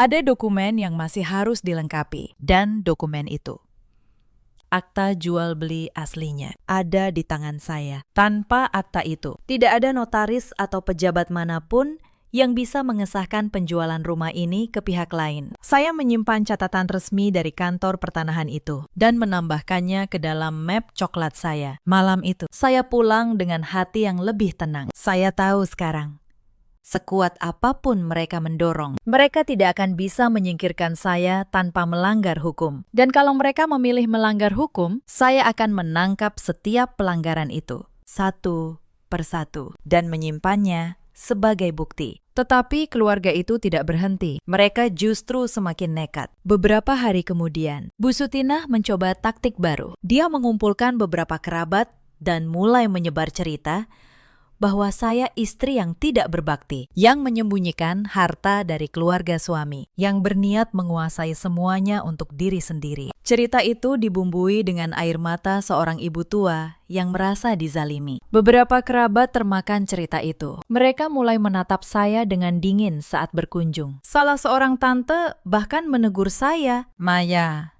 sebagai menantu, kamu harus tahu diri. Jangan rakus. Hormati orang tua, suamimu. Saya hanya tersenyum dan menjawab sopan. Saya menghormati siapapun yang menghormati kebenaran. Tante, suatu saat nanti, Tante akan tahu siapa yang sebenarnya rakus di rumah ini. Saya tidak menjelaskan lebih jauh. Saya membiarkan mereka percaya pada cerita Bu Sutinah untuk sementara. Karena saya tahu, Semakin banyak orang yang mendengar versi mereka sekarang, semakin besar pula kejutan saat kebenaran terungkap nanti. Saksi yang banyak adalah panggung yang sempurna. Beberapa minggu kemudian, saat saya pulang dari kantor, saya melihat sepasang orang asing berdiri di depan rumah. mereka memegang map dan tampak mengukur-ukur halaman. Saya bertanya pada Mbak Asih, Siapa mereka? Mbak Asih berbisik. Calon pembeli. Bu, Mbak Ulan mau menjual rumah ini. Mereka sudah datang 2 kali. Dada saya berdebar. mereka sudah bergerak lebih jauh. Mereka tidak hanya ingin mengalihkan tanah ke Wulan. Mereka ingin menjual rumah ini dan membuang saya tanpa sepeser pun. Dengan akta yang ditandatangani secara palsu. Mereka pikir semuanya beres. Malam itu, saya menelpon Pak Tono. Saya menceritakan tentang calon pembeli. Pak Tono terdiam sejenak. Lalu berkata, Maya, sekarang waktunya. Kalau mereka sudah berani menjual, mereka akan segera memaksamu menandatangani akta resmi di depan notaris pilihan mereka. Saat itulah, kamu harus muncul dengan semua bukti di tempat dan waktu yang membuat mereka tidak bisa lari. Saya mengangguk di telepon. Saya tahu persis kapan saat itu akan tiba. Sebentar lagi Lebaran. Seluruh keluarga besar akan berkumpul di rumah ini. Dan saya tahu, Bu Sutinah pasti akan memanfaatkan momen itu untuk memaksa saya menandatangani di depan semua orang. Dia ingin mempermalukan saya. Dia ingin saya menyerah karena tekanan keluarga besar. Dia tidak tahu. Saya justru menunggu momen itu. Panggung yang dia siapkan untuk menjatuhkan saya akan menjadi panggung tempat saya menjatuhkan mereka semua. Saya menyiapkan map coklat saya. Saya memastikan setiap lembar bukti ada di tempatnya. Lalu, saya menunggu. Tenang. Seperti notaris yang sudah membaca seluruh isi surat sampai huruf terakhir. Dan tahu persis bagian mana yang akan membuat lawan kehilangan segalanya. Hari-hari menjelang Lebaran terasa panjang. Setiap malam, saya menidurkan Bilal lebih awal. Lalu duduk di meja kecil di kamar. Saya membaca ulang setiap dokumen. Saya menyusun urutannya. Saya melatih dalam kepala saya, kalimat demi kalimat. Apa yang akan saya katakan saat semuanya pecah? Saya tahu, satu kesalahan kecil bisa menghancurkan rencana saya. Kalau saya muncul terlalu cepat, mereka punya waktu memperbaiki akta palsu itu. Kalau saya muncul terlalu lambat, rumah ini mungkin sudah berpindah tangan. Saya harus menunggu titik yang tepat. Titik di mana mereka merasa paling menang. Dan di mana semua saksi berkumpul. Sementara itu, perlakuan mereka semakin keterlaluan. Suatu pagi, Bu Sutinah membuang kopi panas ke lantai dan menyuruh saya mengepelnya. Padahal dia sendiri yang menumpahkannya. Saya mengepel tanpa berkata apa-apa. Wulan berdiri di dekat saya, tertawa kecil. Begini baru benar, katanya.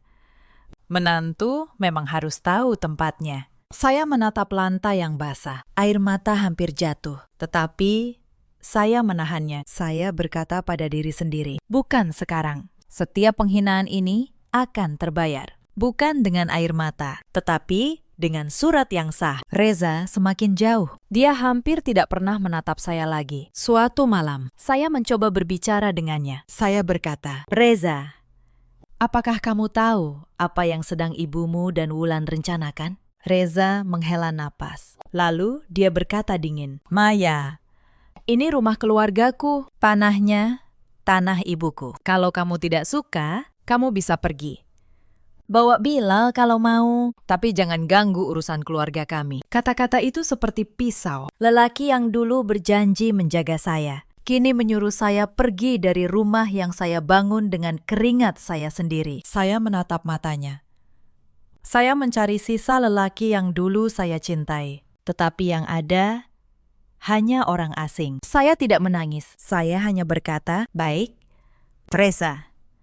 Kalau itu maumu, malam itu hati saya benar-benar membeku. Apapun keraguan yang tersisa di dada saya, hilang sudah. Saya tidak lagi berperang demi pernikahan. Saya berperang demi diri saya dan demi anak saya. Bilal harus tumbuh melihat ibunya berdiri tegak. Bukan ibunya yang menunduk dan menyerah. 2 hari sebelum Lebaran, rumah mulai ramai. Kerabat dari kampung berdatangan. Bu Sutina sibuk mengatur ketupat dan opor ayam. Wulan memamerkan rencananya pada para tante dan om. Saya mendengar dia berbisik, sebentar lagi, rumah ini resmi jadi milikku.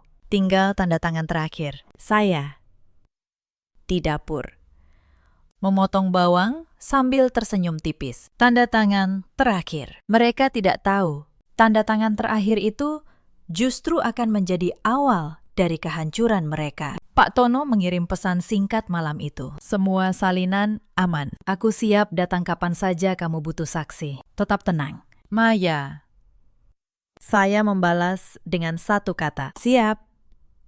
Lalu saya mematikan ponsel dan tidur dengan tenang untuk pertama kalinya dalam berminggu-minggu. Karena saya tahu besok lusa semuanya akan berakhir. Dan untuk pertama kalinya, akhir itu bukan milik mereka. Akhir itu milik saya. Sehari sebelum Lebaran, terjadi satu peristiwa yang hampir menggagalkan semua rencana saya. Sore itu, saat saya sedang memandikan Bilal, saya mendengar suara langkah masuk ke kamar saya. Saya tergesa keluar dan melihat Wulan sedang mengobrak-abrik lemari saya. Tangannya mencari-cari di antara pakaian. Cari apa? Wulan, tanya saya tenang.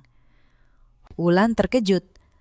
Dia berusaha tersenyum. Tidak ada. Mbak, cuma mau pinjam selendang. Saya tahu dia berbohong. Dia sedang mencari map coklat saya. Mereka mulai curiga bahwa saya menyimpan sesuatu. Untunglah, sejak awal saya tidak pernah menyimpan dokumen asli di rumah ini. Yang ada di kamar hanya pakaian dan barang sehari-hari. Map coklat berisi bukti. Saya simpan di brankas kantor dan di tangan Pak Tono. Malam itu, saya menyadari bahwa waktu saya semakin sempit. Kalau mereka sampai menemukan bukti dan menghancurkannya sebelum saya sempat membukanya di depan keluarga besar, semua usaha saya akan sia-sia. Saya menelepon Pak Tono diam-diam dari kamar mandi. Satu-satunya tempat di rumah itu yang masih memberi saya privasi. Pak Tono, bisik saya. Mereka mulai mencari. Saya rasa besok adalah waktunya. Saat semua keluarga berkumpul, saya akan membuka semuanya. Bisakah Bapak datang sore besok, membawa salinan dan siap menjadi saksi? Aku akan datang, Maya, jawab Pak Tono. Mantap, kamu sudah menunggu cukup lama. Besok, kebenaran akan berbicara sendiri. Tetap tenang. Jangan biarkan mereka memancing emosimu. Orang yang sabar selalu menang melawan orang yang panik. Saya menutup telepon. Saya menatap wajah saya di cermin. Mata saya lelah. Tetapi tatapan saya teguh. Saya berbisik pada diri sendiri. Besok semuanya selesai. Lalu saya kembali ke kamar, menidurkan Bilal, dan berbaring di samping anak saya yang tidur pulas. Tidak tahu badai besar yang akan pecah esok hari. Tetapi ada satu hal lagi yang harus saya pastikan malam itu. Saya bangun pelan saat semua orang sudah tidur. Saya menyelinap ke ruang kerja yang dulu mereka kunci, dengan kunci cadangan dari Mbak Asih. Saya memeriksa laci tempat akta palsu itu disimpan. Map itu masih ada. Mereka belum memindahkannya. Mereka begitu yakin akan menang, sehingga tidak repot-repot menyembunyikan kejahatan mereka dengan baik. Saya tersenyum dalam gelap. Kesombongan adalah racun yang paling sering diminum orang yang merasa berkuasa. Saya mengembalikan map itu ke tempatnya, mengunci pintu, dan kembali ke kamar. Besok, map itu akan menjadi senjata yang menjatuhkan mereka, dan mereka sendiri yang menyimpannya untuk saya. Mbak Asih, pembantu yang setia itu, menghampiri saya pagi-pagi sekali. Dia berbisik, Bu Maya, saya tahu semua yang mereka lakukan pada ibu. Saya melihatnya setiap hari. Kalau ibu butuh saksi, saya bersedia bicara. Saya tidak takut. Saya menggenggam tangannya. Air mata hampir jatuh. Bukan karena sedih, tetapi karena terharu. Di tengah keluarga yang ingin menjatuhkan saya, masih ada satu orang yang melihat kebenaran dan berani membelanya. Terima kasih, Mbak Asih, kata saya. Hari ini, kebaikanmu akan terbayar juga. Hari Lebaran tiba. Rumah penuh sesak. Para kerabat memenuhi ruang tamu. Ruang tengah. Sampai teras. Aroma opor ayam dan rendang memenuhi udara. Anak-anak berlarian. Suara takbir masih terdengar dari masjid di kejauhan. Dari luar, semua tampak seperti keluarga bahagia. Tetapi, saya tahu, hari ini bukan hari silaturahmi. Hari ini hari penghakiman. Hanya saja yang akan dihakimi bukan saya. Setelah makan siang, Bu Sutinah berdiri di tengah ruangan. Dia menepuk tangan, meminta perhatian. Suaranya lantang. Saudara-saudara semua, sebelum acara silaturahmi ini selesai, ada satu urusan keluarga yang ingin Ibu selesaikan hari ini di depan kalian semua sebagai saksi. Semua mata tertuju padanya. Wulan duduk di sampingnya dengan senyum kemenangan. Reza berdiri di belakang, melipat tangan. Di atas meja sudah tersedia map berisi akta dan sebuah pulpen. Bu Sutinah menoleh ke arah saya. Maya, kemari, hari ini. Di depan seluruh keluarga, kamu akan menandatangani surat penyerahan rumah ini. Biar semua jelas. Biar tidak ada lagi yang merasa berhak atas apa yang bukan haknya. Ruangan menjadi hening. Para kerabat menatap saya. Sebagian dengan kasihan. Sebagian dengan curiga. Saya berdiri pelan. Saya menggendong Bilal. Lalu saya berjalan ke tengah ruangan. Saya tidak gemetar. Saya tidak menunduk.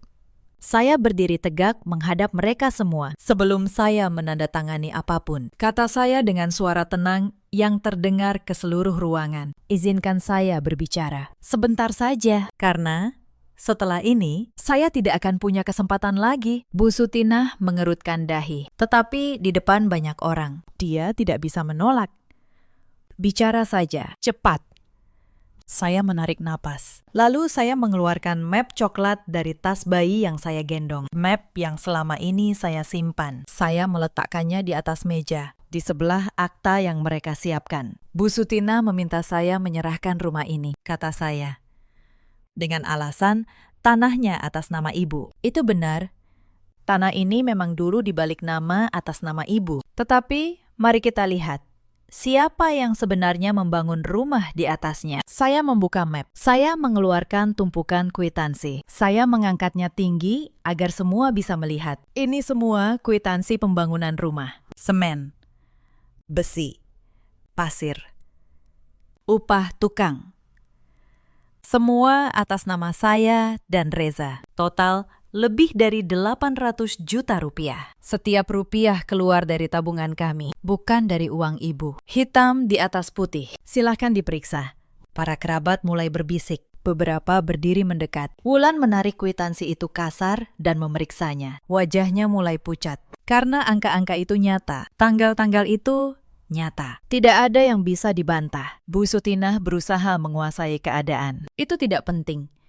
Yang penting, tanahnya milik ibu. Bangunan tanpa tanah tidak ada artinya. Saya tersenyum tipis. Kalau begitu, mari kita bicara soal tanah. Bu, saya mengeluarkan dokumen berikutnya. Banyak orang mengira proses balik nama tanah ini sudah selesai sempurna. Padahal tidak. Saya notaris. Saya yang dulu mengurus dokumennya. Dan akta jual beli yang sah beserta sertifikat aslinya. Selama ini ada di tangan saya, bukan di tangan ibu. Tanpa dokumen ini, tidak ada satupun peralihan tanah yang bisa dianggap sah secara hukum. Ruangan mulai gaduh. Bu Sutinah berdiri kaku. Reza menatap saya dengan mata terbelalak. Dia tidak tahu hal ini. Dia mengira semua dokumen sudah dia serahkan dulu. Dia lupa bertahun-tahun lalu. Dia menyerahkan urusan itu pada saya karena malas mengurusnya sendiri. Tetapi saya belum selesai. Bagian yang paling berat baru akan saya keluarkan. Dan sekarang, kata saya. Suara saya menurun, dingin dan tajam. Saya ingin menunjukkan sesuatu yang membuat saya menyimpan semua bukti ini. Sesuatu yang membuat saya tahu, keluarga ini tidak sekadar ingin mengambil hak saya. Mereka bersedia melanggar hukum untuk itu. Saya mengeluarkan lembar terakhir, salinan akta jual beli yang saya temukan di laci itu. Saya meletakkannya di tengah meja. Lalu saya menunjuk kolom paling bawah. Ini akta yang disiapkan diam-diam untuk mengalihkan rumah ini atas nama Wulan. Dan di sini, di kolom ini, ada sebuah tanda tangan. Tanda tangan yang dibuat seolah-olah tanda tangan saya. Tetapi saya tidak pernah menandatangani apapun. Tanda tangan ini palsu. Ruangan meledak. Para kerabat berseru kaget. Beberapa berdiri. Wulan membuka mulut, tetapi tidak ada suara yang keluar. Bu Sutinah pucat pasi. Reza terhuyung mundur dan jatuh terduduk di kursi. Memalsukan tanda tangan dalam akta, kata saya. Suara saya jernih menembus kegaduhan. Adalah kejahatan. Ada hukumnya. Dan saya, sebagai notaris, tahu persis hukum itu. Saya sudah menyimpan salinan semua ini di 3 tempat berbeda. Salah satunya di tangan Pak Tono, notaris senior yang menjadi saksi saya. Kalau ada satu saja dari dokumen ini yang hilang atau rusak, salinan yang lain akan langsung saya bawa ke pihak berwajib. Saya menatap Bu Sutinah. Ibu ingin saya menandatangani penyerahan rumah ini di depan keluarga besar. Baiklah, saya datang ke sini hari ini bukan untuk menyerah. Saya datang untuk menunjukkan di depan kalian semua siapa yang sebenarnya merampas dan siapa yang dirampas. Bu Sutinah mencoba berdiri tegak. Suaranya gemetar. Tetapi dia masih berusaha melawan. Kamu mengarang semua ini. Tanda tangan itu pasti kamu sendiri yang buat untuk menjebak kami. Saya menatapnya dengan tenang. Bu, saya notaris. Saya tahu betul bagaimana membuktikan keaslian sebuah tanda tangan. Ada ahli yang bisa memeriksanya. Ada pula PPAT yang menyiapkan akta itu, yang pasti tahu siapa yang menyuruhnya. Apakah ibu yakin ingin membawa ini ke pemeriksaan? Karena saya siap. Pertanyaannya, apakah ibu siap? Bu Sutinah terdiam. Wajahnya yang tadi teduh kini penuh ketakutan. Karena dia tahu ucapan saya bukan gertakan. Saya membawa bukti, saya membawa saksi, dan saya tahu hukum. Saat itu, salah satu kerabat tertua, Pak Haji Darman, berdiri. Dia paman dari pihak ayah Reza, orang yang paling dihormati di keluarga itu. Dia menatap Bu Sutinah dengan kecewa. Sutinah, katanya berat. Apa benar yang dikatakan Maya? Apa benar kalian memalsukan tanda tangan menantumu sendiri demi merampas rumah ini? Bu Sutinah tidak menjawab. Wulan menunduk. Diam, mereka adalah pengakuan. Pak Haji Darman menggeleng. Astagfirullah. Selama ini kalian memfitnah Maya di depan kami semua. Kalian bilang dia mencuri. Dia tidak tahu diri. Dia menumpang. Padahal dialah yang membangun rumah ini. Dan kalian yang mencoba merampasnya. Suara-suara setuju terdengar dari para kerabat. Mereka yang tadi menatap saya dengan curiga, kini menatap Bu Sutinah dan Wulan dengan jijik. Angin sudah berbalik, dan kali ini tidak ada yang bisa membaliknya lagi. Tante yang beberapa hari lalu menegur saya, kini berdiri dan mendekat. Wajahnya penuh penyesalan. Maya, maafkan Tante. Tante termakan cerita Bu Sutinah. Tante menuduhmu rakus, padahal kamulah yang dizolimi. Maafkan Tante. Nak, Saya menggenggam tangannya.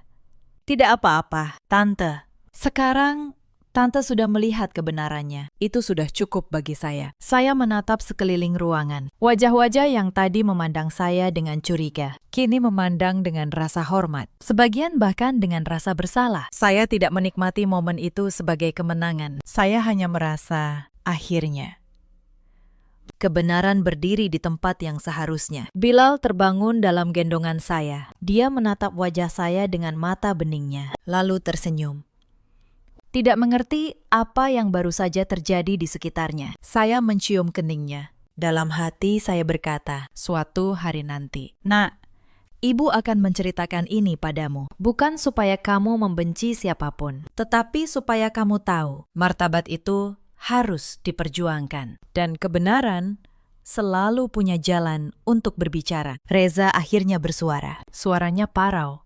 Maya, aku tidak tahu soal tanda tangan palsu itu. Sumpah, aku tidak tahu. Saya menoleh padanya. Untuk waktu yang lama, saya hanya menatapnya. Lalu saya berkata pelan, mungkin kamu tidak tahu soal tanda tangan itu, Reza.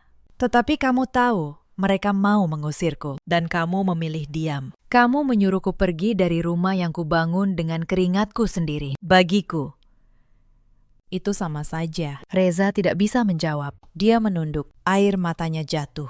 Tetapi air mata itu terlambat. Terlambat bertahun-tahun. Saya mengumpulkan kembali semua dokumen saya ke dalam map coklat. Saya menutupnya rapi. Lalu, saya menghadap seluruh keluarga besar. Saya tidak akan menandatangani penyerahan apapun, kata saya.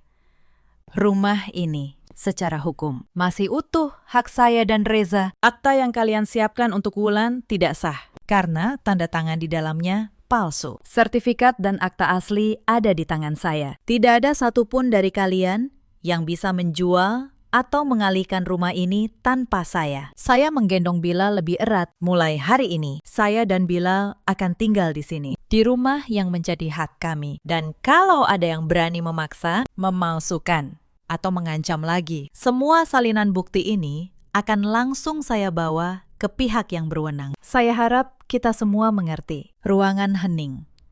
Tidak ada satupun yang berani membantah. Bu Sutinah jatuh terduduk di kursinya. Tubuhnya gemetar. Wulan menangis di sudut. Tetapi tidak ada yang menghiburnya. Semua tahu mereka kalah.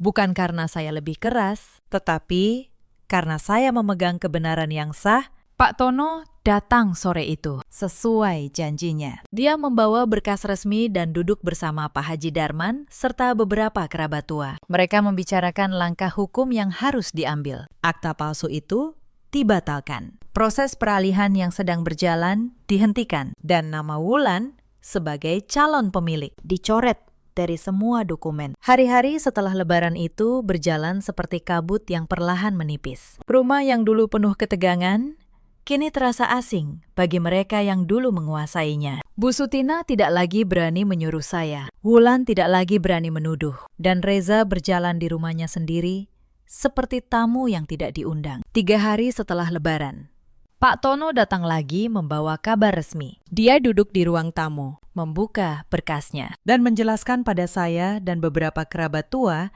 yang sengaja hadir sebagai saksi. Maya, katanya, akta peralihan atas nama Wulan sudah resmi dinyatakan tidak berlaku. PPAT yang menyiapkannya sudah dimintai keterangan. Dia mengaku diminta oleh Bu Sutinah dan Wulan untuk menyiapkan akta itu. Dan tanda tangan menantu, yaitu kamu, dibubuhkan tanpa kehadiranmu. Saya mengangguk pelan. Saya sudah menduga semua itu. Tetapi mendengarnya disahkan secara resmi, tetap melegakan. Secara hukum, lanjut Pak Tono, memalsukan tanda tangan dalam akta otentik adalah perbuatan yang bisa dituntut. Kamu punya hak penuh untuk melaporkan ini. Keputusan ada di tanganmu, Maya.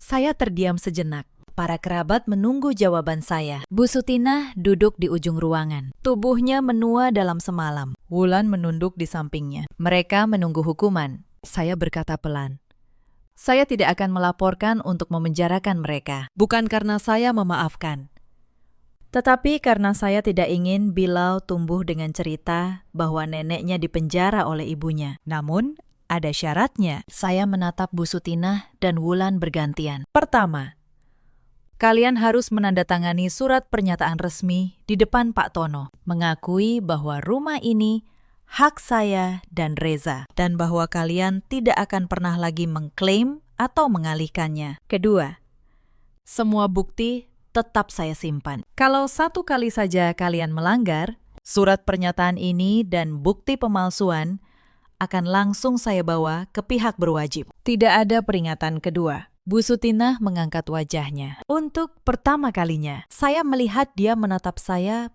bukan dengan kebencian, tetapi dengan kekalahan yang tuntas. Dia mengangguk. Tangannya gemetar saat menandatangani surat pernyataan itu. Wulan menyusul. Air matanya menetes ke atas kertas. Hitam di atas putih. Akhirnya, semua yang selama ini hanya berupa tekanan dan ancaman lisan berubah menjadi surat yang sah. Surat yang melindungi saya dan anak saya. Surat yang tidak bisa lagi dibantah oleh siapapun. Setelah urusan itu selesai, Bu Sutinah memutuskan kembali ke kampung halamannya di Jawa Tengah. Dia tidak lagi punya muka untuk tinggal di rumah yang dulu ingin dia rampas. Wulan ikut dengannya. Sebelum pergi, Bu Sutinah berhenti sejenak di depan pintu. Dia menoleh pada saya. Bibirnya bergerak, seolah ingin mengucapkan sesuatu. Tetapi tidak ada kata yang keluar. Akhirnya dia hanya menunduk dan pergi. Saya tidak merasa menang. Aneh, bukan?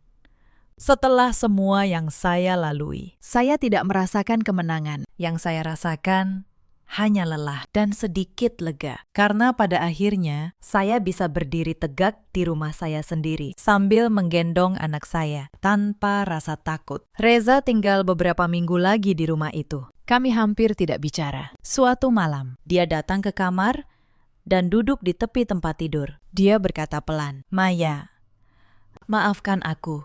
Aku tahu maaf tidak akan mengubah apapun. Tapi aku ingin kamu tahu, aku menyesal. Aku terlalu takut pada ibuku. Aku terlalu lemah." Saya menatapnya.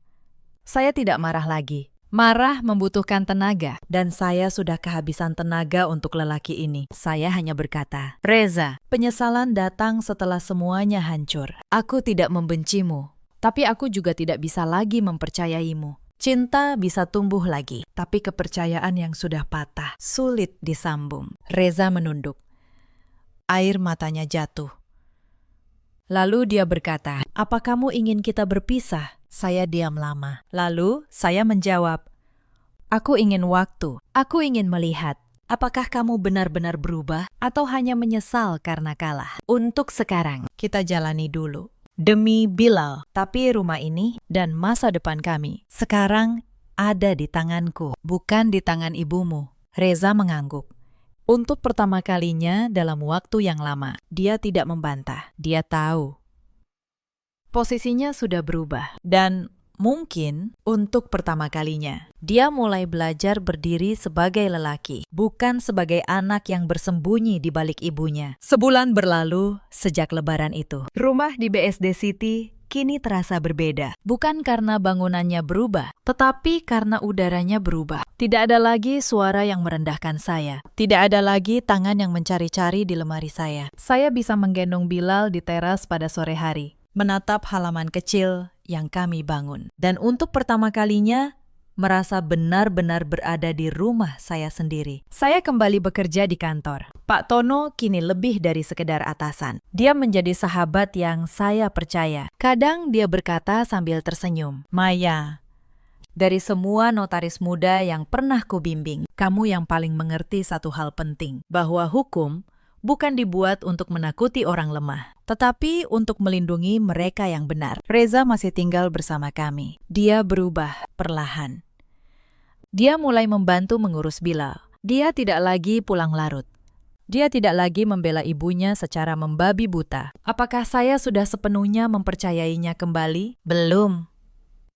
Kepercayaan tidak tumbuh dalam semalam, tetapi saya memberinya kesempatan, satu hari demi satu hari, untuk membuktikan bahwa penyesalannya nyata. Mbak Asih masih bersama kami. Saya menaikkan gajinya dan memperlakukannya seperti keluarga. Karena di hari-hari tergelap saya, dialah yang berdiri di sisi saya. Sementara orang-orang yang seharusnya menyayangi saya justru ingin menjatuhkan saya. Kadang saya memikirkan Bu Sutinah dan Wulan di kampung sana. Saya dengar Wulan akhirnya bekerja untuk pertama kalinya dalam hidupnya. Mungkin kehilangan rencana untuk hidup dari harta orang lain memaksanya belajar berdiri sendiri. Saya tidak membenci mereka lagi. Kebencian hanya akan meracuni hati saya, dan saya tidak ingin Bilal tumbuh dengan ibu yang hatinya penuh racun. Cerita ini mengajarkan saya satu hal, bahwa di dunia ini, kebaikan dan kesabaran memang sering disalahartikan sebagai kelemahan. Orang yang diam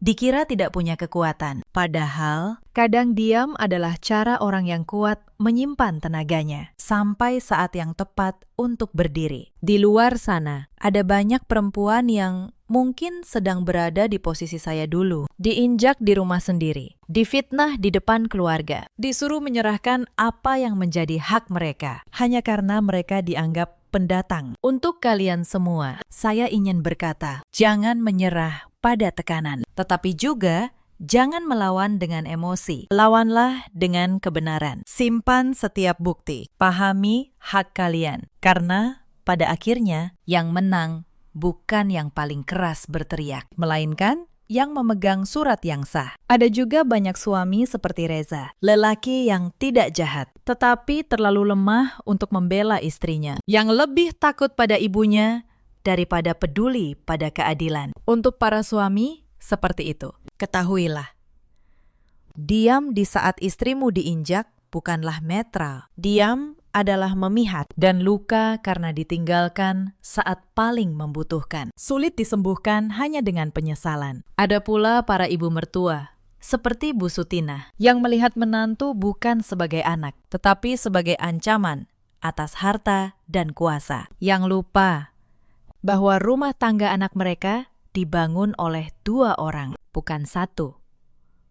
Yang lupa bahwa keserakahan pada akhirnya hanya akan menyisakan kesepian di hari tua. Dalam hidup, kita semua punya pilihan. Kita bisa memilih menjadi orang yang merampas atau menjadi orang yang membangun. Kita bisa memilih menyimpan kebencian atau melepaskannya untuk hidup dengan tenang. Saya memilih untuk membangun dan untuk melepaskan. Bukan karena saya lupa, tetapi karena saya ingin maju. Sekarang, setiap kali saya menatap Bilal yang tumbuh sehat dan ceria, saya tahu semua yang saya lalui tidak sia-sia. Saya berjuang bukan demi rumah. Saya berjuang demi martabat saya dan demi masa depan anak saya. Dan dari rumah yang dulu hampir dirampas dari tangan saya, kini saya membangun kehidupan yang tidak perlu lagi saya takutkan dari siapapun. Itulah kisah saya. Terima kasih sudah menemani sampai akhir. Kalau cerita ini menyentuh hati Anda, ceritakan kisah kalian di kolom komentar. Mungkin di luar sana ada seseorang yang membutuhkan keberanian itu untuk berdiri. Sama seperti saya dulu.